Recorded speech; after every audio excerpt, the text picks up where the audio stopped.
is an alumna of IIT-B and IIM-A. Anita started her career in advertising and then attained the position of Director, Account Planning and Research at FCB-Ulka. Soon after, Anita set up Prosearch Consultants, a sport-based consultancy, along with her husband and business partner, Harsha Bhogle. Anita is also a director at BizPundits, India's first digital learning content library for managers.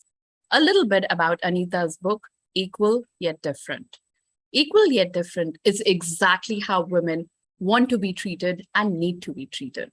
Based on in-depth interviews with career women, leaders, and experts on diversity, equity, and inclusion, Equal Yet Different identifies catalysts that can help women achieve maximum potential and fulfillment. Now, without taking any more thunder away, I will kickstart the session. So, Anita, why this book? The book actually happened over a few years, in the sense the thought process happened over a few years, and then I kind of wrote it over the last two. So, of course, we've all struggled with this thought that, we have enough women joining professional courses. And I've actually, in the book, I have kind of focused on those kind of women who have qualified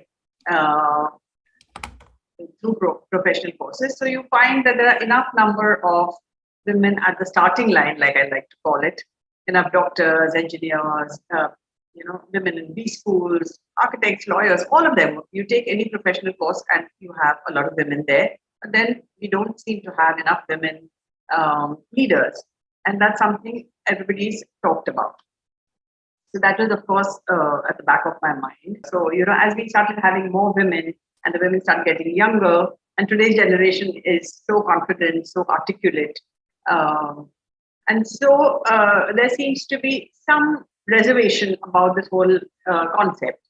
They didn't kind of say it that way, but I sensed that maybe, women require something extra. And when I started thinking about it, I realized that, the choices that women make impact a woman's career far more than a man's. And so I said, women require something different. Luckily, we now have a pool of enough women who can actually give advice and who can tell us what they did right and what they didn't. Because, I didn't want to only focus on the challenges which are well known.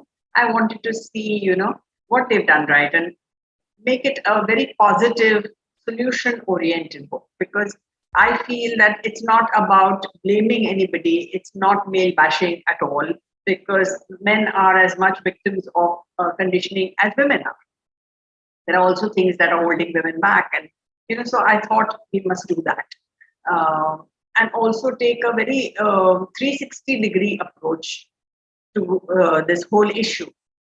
Because it's not only the women, it's society, it's organizations, everybody is responsible and everybody needs to do something about it.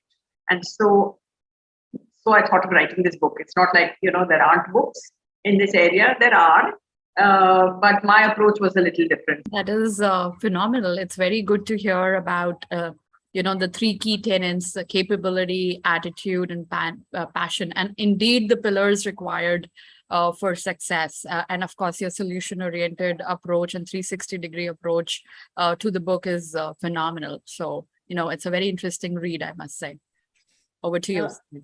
Anita, I also loved it. And I also always find that people really, and I also always struggle to ask this question: how do different women manage work and home? And I know you have been asked this many times. You've even given the answer in your book, but I'd love to hear it from you. Maybe the reason why it struck me more is because, of course, I've idolized Serena Williams for a long time. And recently she made such a statement, and she said, my whole life up till now has been tennis.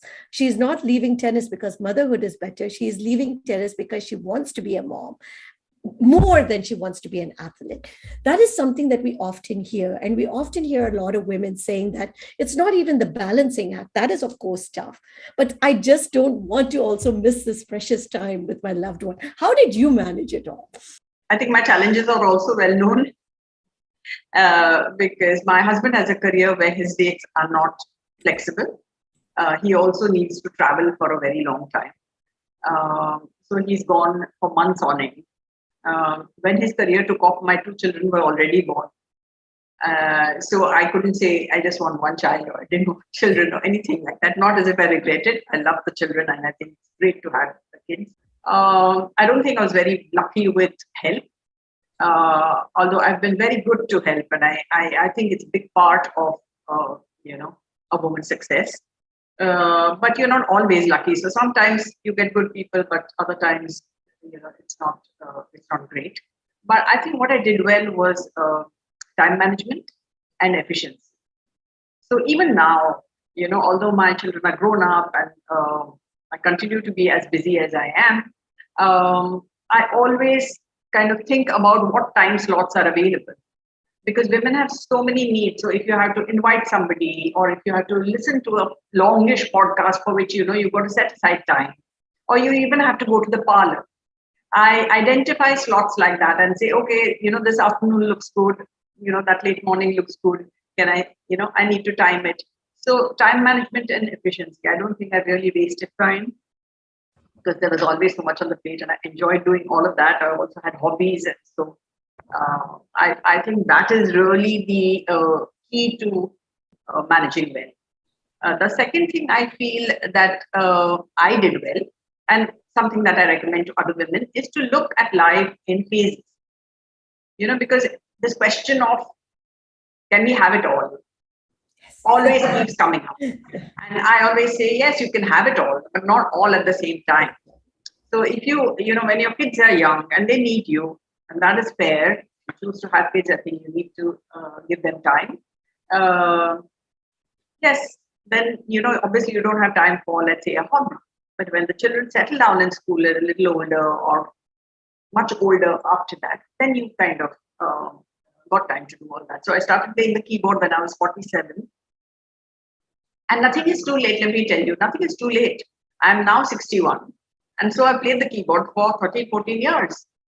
So it's not bad. I mean, you can't aim to be a professional, but you can have a good hobby. So yeah, time management, efficiency, having decent health, that's And I love it what you said, because even at 61, you're saying, look, I'm making a pivot, because it says that there is still a long way ahead.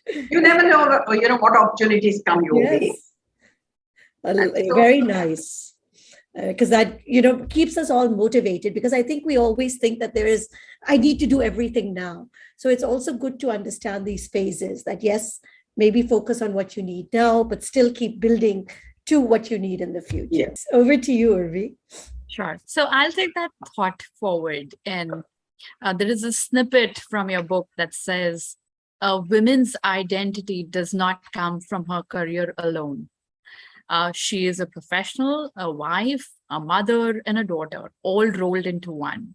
It was amazing to see a variety of ways in which this balance is being achieved by women I spoke with, and how each one's idea of equilibrium is different from someone else's.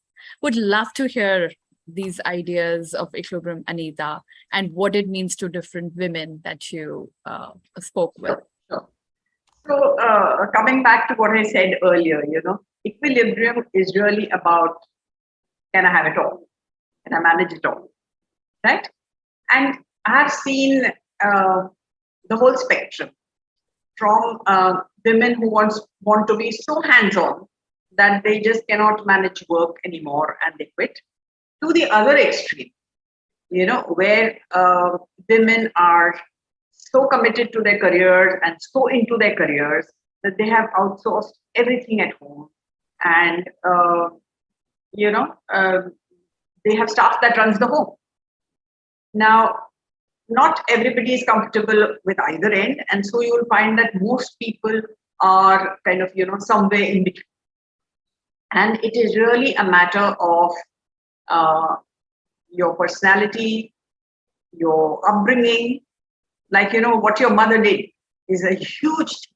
So if your mother really set a lovely table and cooked great food, then somewhere at the back of your mind, you want to see that your family gets great food. Now, whether you cook it yourself or you get somebody else to do it and train them, whatever, those kind of things are big influences. So your personality, your comfort level, your conditioning, all that decides where you want to be on this spectrum. Now, mind you, every decision that you take or every choice that you make on the spectrum comes with its consequences and also with its associated guilt. And I've seen the guilt right across the spectrum. So you need to be comfortable with all these things, the consequences and the guilt. And I think it's also a kind of work in progress. I don't think it's something that's constant. So that can kind of fluctuate over time. And so this is really what equilibrium is about. And I wouldn't say this is right or that is right. It's really for each person to decide what suits them. No, absolutely. I mean, you're so right in saying that we as women are constantly making choices in our everyday lives. And, at the back of our mind, yes, we do want to sort of be really best at whatever we are doing. But at the same time, as we sort of evolve and move on in this journey of raising our kids and even having a career together, Yeah. we sort of tend to draw those choices and make trade-offs on the others. And of course, it does come with its mommy guilt and what sort of guilt. So there's FOMO at home, there's FOMO at work. Yeah, it's all over. absolutely. So that is something you have to decide what you can manage and what you can handle and what you can't. Yeah, I think we as women walk very, very tightrope at all points in our lives or points in our careers as we're trying to juggle all of this. So very well put. So Kirti. So I think I'll take it forward from there. Like, we know all these problems, but your book focuses on what keeps them on track. I think some of the things I learned, and I'll definitely come back to you on what were the ones that really kind of said, oh, I've stood with you. I love the part about being thick-skinned, being very, very important, shyness being an old-fashioned virtue. And I love the saying that you said that Falguni Nair said she's Siddhi, because I think you need some of that. But what were some of the ones that stayed with you of saying, yes, these are the skills or the stuff that kept women on track? I know one you said is don't quit, but what else? So let's talk about maternity and motherhood first.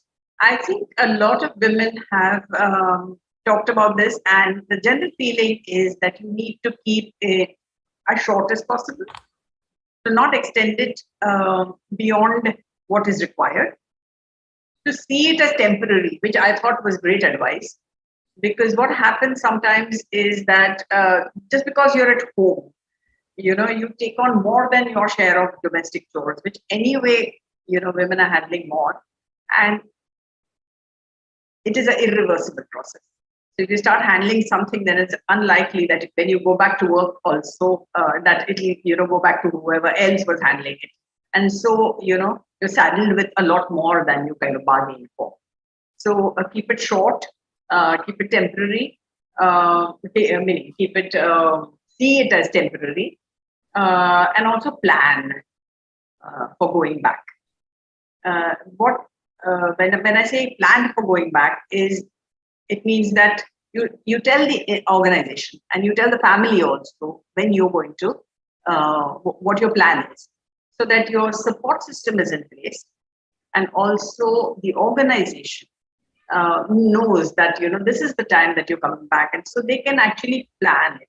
Because if there is no clarity, then I think organizations assume that a woman with a young child is going to look at soft options, and they just get sidelined. Also, I think, there's always going to be pressure at work, and that is something that you need to realize.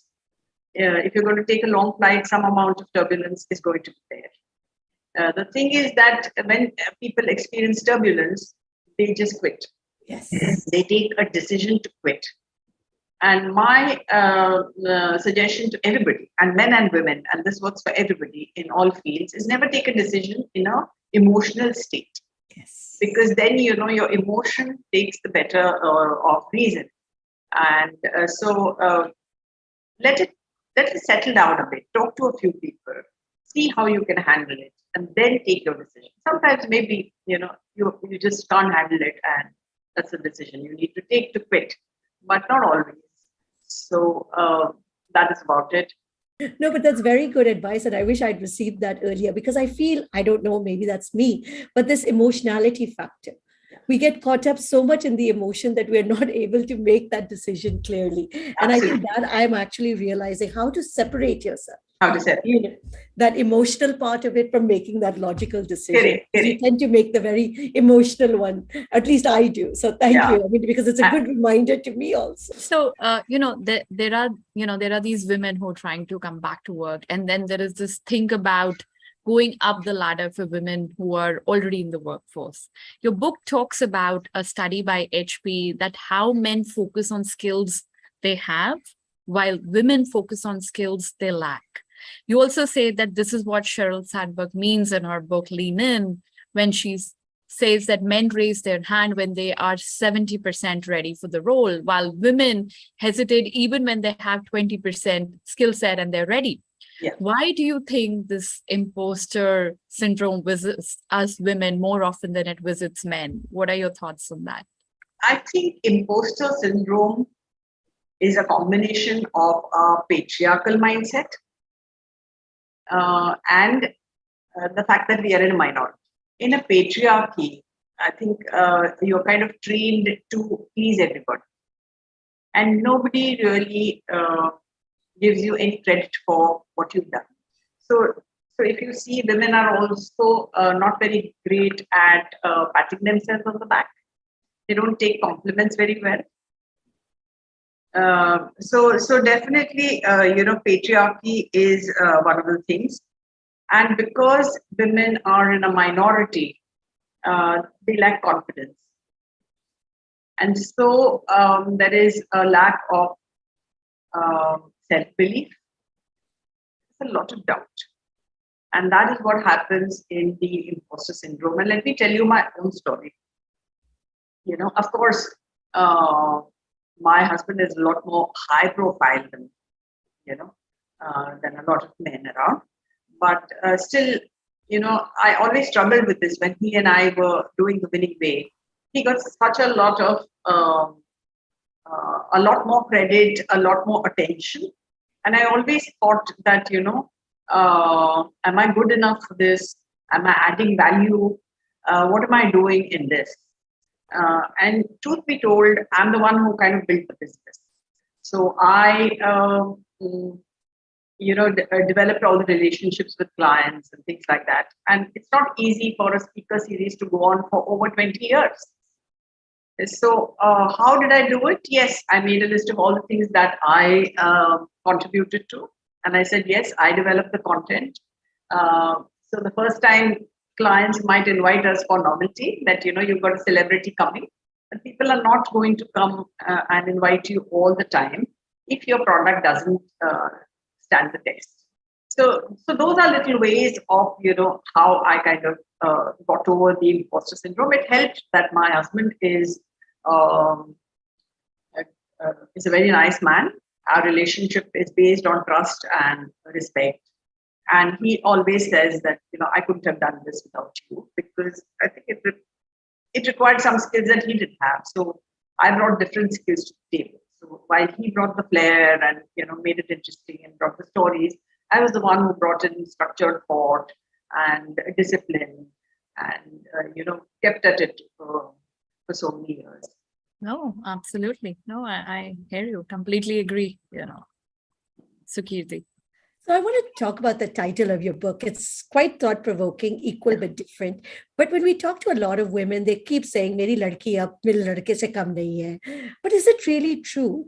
Because when we really delve down, when we start to see the decision-making, when we start to see the imposter syndrome, all of the things we talk about, they're still there, even in the generations that are actually 20, 30 years. And we're talking about today's women that are entering the workforce. Yeah, so I don't think equal is really under debate. In the sense, I think we've proven it to people that we are equal in terms of ability and in terms of ambition.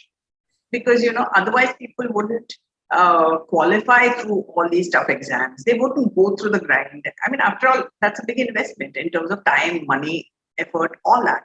So I don't think that is, any kind of anything to debate about. The question really is about different.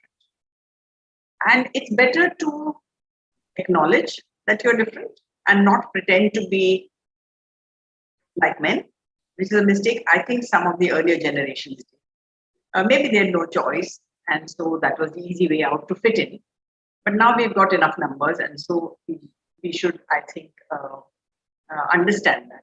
So to acknowledge that there is a difference, to accept, that there is a difference, to understand it, and also to celebrate it. Everybody's talking about diversity. Research has proved over and over again that diverse teams are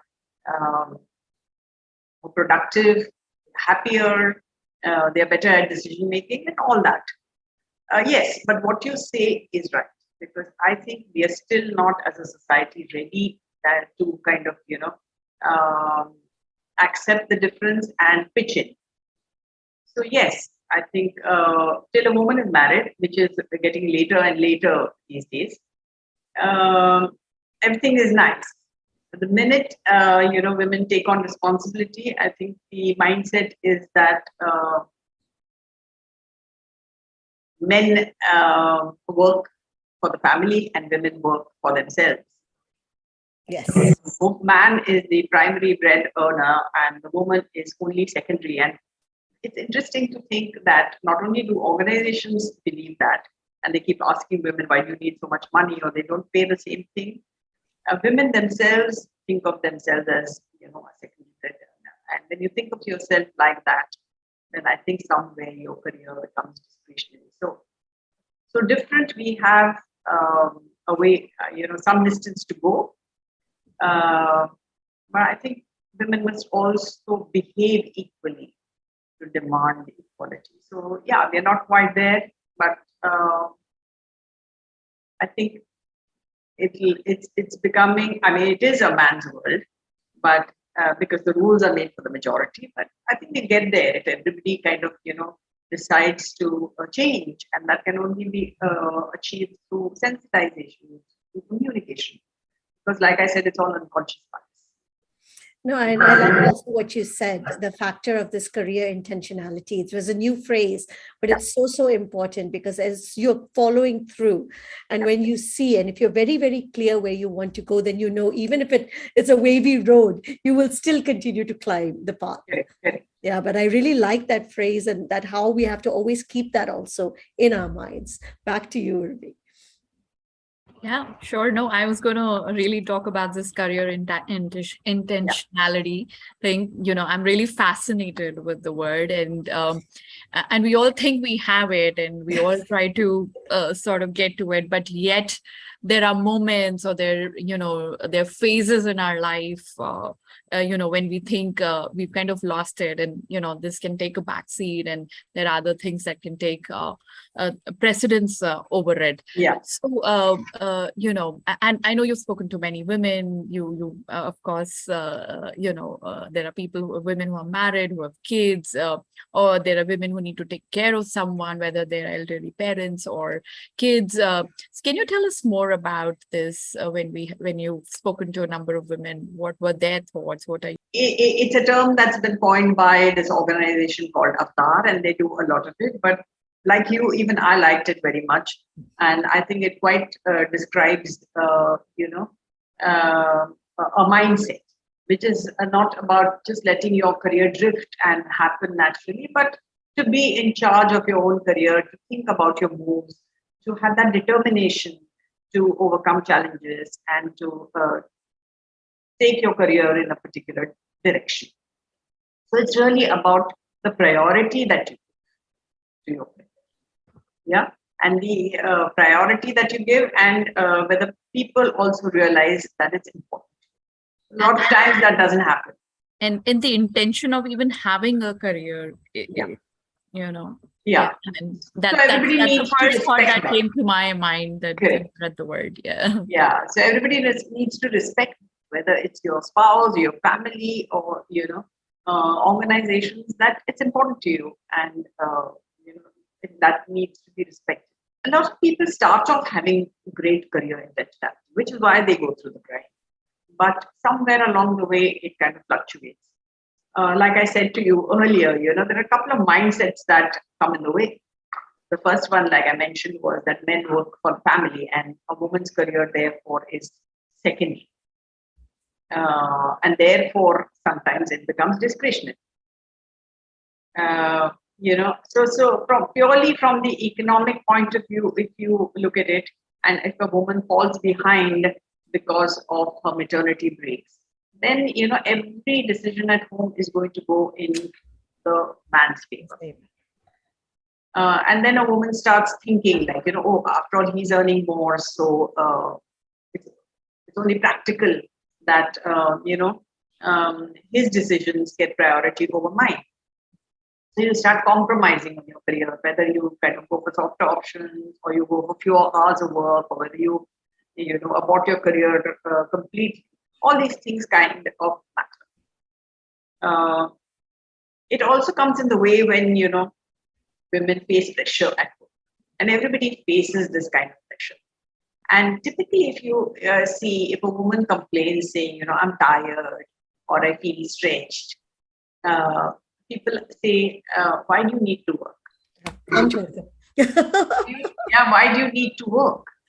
Now, if there is no financial compulsion, the automatic takeaway from that is that your place is at home. You really don't need to do all this because the family doesn't depend on you in a way, right? So like I said, if there's no financial compulsion. Also, what happens sometimes is that relationships get strained. People think, ghar pe dhyan nahi hai, there's nobody there and things like that. And people start, because like I said, the thing is that domestic responsibility is primarily a woman's. And so obviously you are made to feel guilty and you are charged with that. And that's what make women shake. Because when relationships get strained, that is the time when they have to take decisions. And even today, a broken marriage carries more stigma than an aborted career. And so that's an easy one if it becomes unbearable. I should protect my home. I should protect my relationship and my marriage. And so work goes for us. So that's how career intentionality, I think, fluctuates. Yeah, no, I agree. Unless our own family, our own spouse is an investor in our career and really treats us that this is our family ownership, I think we do juggle with that decision. And there are moments, and I've been through it myself, when I thought that career can potentially take a backseat at this phase in my life, and I can really come back to it later. And we are part of our husband's dreams. We are part of our children's dreams, right? Yeah. So many of the women said, he couldn't have done it without me. Yeah. So are we willing to do that now? That is nice, but what about your own career?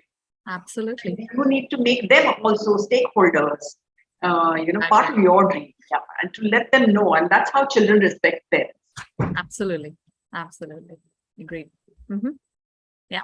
So that's one of the things I really loved about your book is the pause sections, because actually after reading, because that's actually where you actually start reflecting. Because a lot of times what happens is we take in so much information and we have the information, but we actually don't take that step and say, okay, I really need to pause and think about how does this apply to me? So for me, actually, that was the most important part. I know we tend to skip over it. Oh no, exercises are but very, very important when you're reading this book, I think, for the women out there, is please pay attention to it. And it's not people will say it's a very quick read, but I think if you actually do the reading and focus on the exercises and the pauses, you will learn so much about yourself. Any last things you want to tell us? You've interviewed some women that have left deep impressions on you. Oh, many women had an impression on me. And I think that's been the most rewarding part of writing the book. Having these great conversations, and I myself have learned such a lot. Picking people is difficult, but one of the stories that inspired me most was of Arpita. So she was a woman who came from a small town, a family of, that had only 4 girls. And being from a small town, there was really no coaching, no guidance. anything like that. Today people go for all kinds of coaches to just wear two different courses, but she made it to an IIT. And then she made it to all the IIMs except IIM Ahmedabad, which is the number one. But I think it's a phenomenal achievement by any standard. And yet her family put pressure on her and said, no, now's the time to get married. So she had to drop all that. And she got married, had a child, and then actually went back to IIM Ahmedabad for an executive MBA.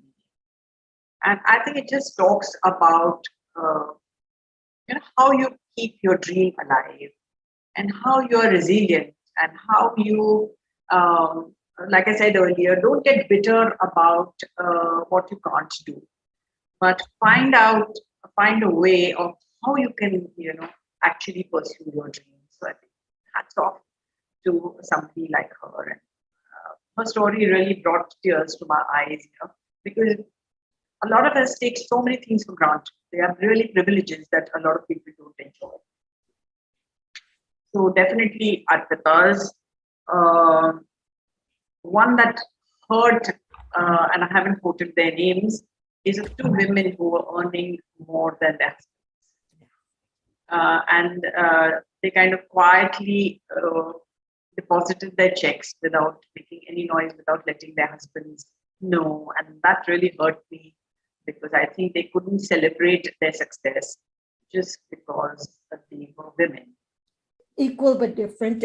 People should pick it up and really focus, because it's like getting a coach in your own house. If you do the exercises well and you actually do reflect on them. And I think a lot of the issues, I've been through a long career too, and I could relate to every single one of them. So Urvi, I don't know, what was your takeaway from it? Yeah, no, my biggest takeaway was, that narrative on the Shane one session where he treats his team equal yet differently, and how similarly, this could apply to men and women, that we should treat them equally yet differently because of different nuances in their life and how they're brought up and what their life story is. And even amongst women, we can treat them equal yet differently because of their life journeys or what each one is dealing with in their country or their family situation. So, and we needn't be apologetic that we are different, because different is not less equal. No, it is not. So as long as we get that equation, yes, then everybody will treat us equally and different. Absolutely. And as long as we can reflect that, respect that difference and draw strength out of it, I think that's my major takeaway from the book. Loved it. Well, thank you, Anita. And on behalf of Sipping Thoughts and Lean In India, we had a great pleasure to host you today. Thank you.